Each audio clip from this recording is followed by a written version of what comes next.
Hi mga kolek! Happy Batman Day sa ating lahat.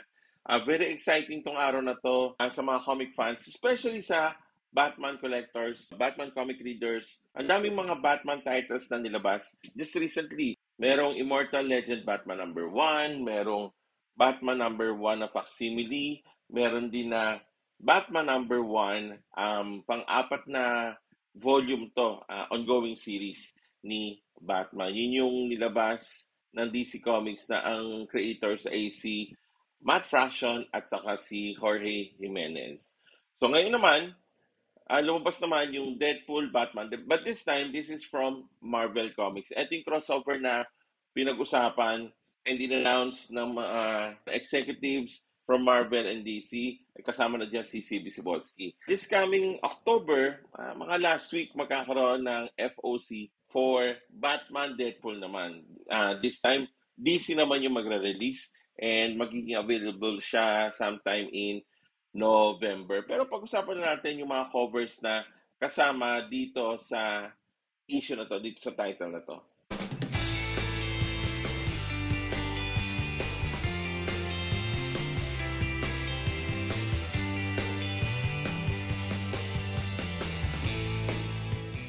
So yung una na cover na papakita ko sa inyo ay yung cover A ni Dan Mora ng Batman Deadpool number 1. Another cover from Dan Mora, this is the wraparound cover. Ito isa to sa mga favorites ko sa sa regular cover. No? This is cover B from Dan Mora. Sa unahan makikita nyo si Deadpool, tapos sa likod si Batman naman. So wraparound cover to.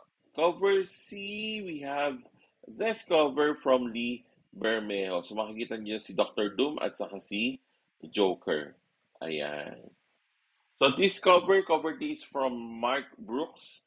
So makikita niyo si Scarlet at saka si Zatanna. Ayan. Cover from Jim Chung. And ito yung cover E, Wonder Woman at si Captain America. Sa Deadpool Batman, spoilers alert, no? Sa Deadpool Batman na nilabas just recently, isa sa mga backup stories yung kay Wonder Woman at saka yung kay Captain America. And then cover F, kay Amanda Conner, this is cover ni Hulk at saka ni Harley Quinn. Next one, from Nick Dragota, artist ng Absolute Batman. So ito yung cover niya, Punisher at saka si Batman. Cover H, Jenny Freeson. Si Jenny Freeson, nakilala ko siya sa Something is Killing the Children. Ayan. Doon siya unang na-encounter yung pangalan niya. Nagawa siya ng mga covers for Something is Killing the Children. But this time, Batman Deadpool to number 1, cover H. So si Storm at saka si Wonder Woman naman yung cover.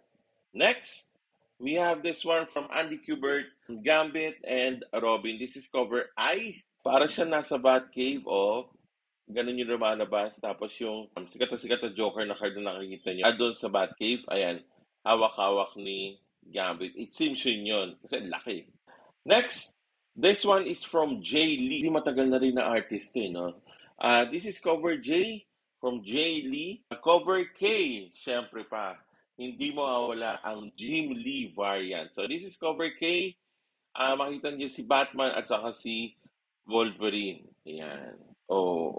Isa to sa mga favorite na covers ko. Cover L from Alexander Lozano.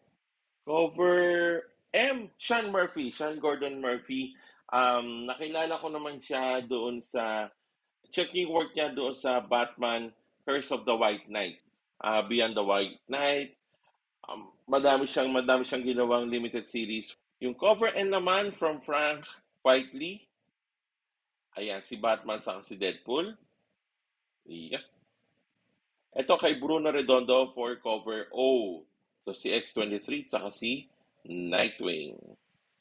Cover P from Hayden Sherman. Ayun. Si Constantine saka si Doctor Strange. Ito naman kay Bill Sienkiewicz. Sana tama yung pagkakapronounce ko, no? Yan. Cover Q. Ayun. Si Deadpool saka si Batman. So alam niyo naman na itong cover na to, Wolverine Hulk na cover. No? Yan. This is from Ryan Suk. Cover R. Ito naman cover R na to ay yung kay Deadpool at saka Kay Batman pa din. Ayan. Natawa si Batman dito.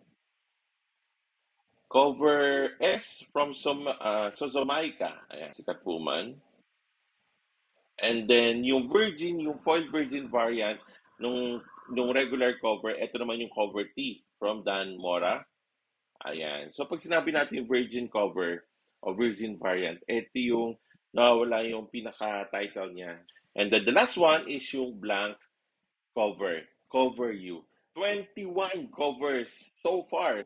Feeling ko kasi marami pang covers na lalabas yung mga, ano ba, yung mga store exclusive, mga ganyan. But for now, 21 covers for Batman Deadpool #1 from DC Comics this time naman. So ano yung mga favorites nyo? I-share nyo naman. Comment lang kayo below. Maraming salamat sa panonood. Happy Batman Day ulit sa ating lahat sa mga comic book fans. And that's it for now mga kolek. Please like and subscribe. Ingat po kayo palagi. And as always, enjoy collecting comics. Kita sa susunod na video only here on Round Boy Comics.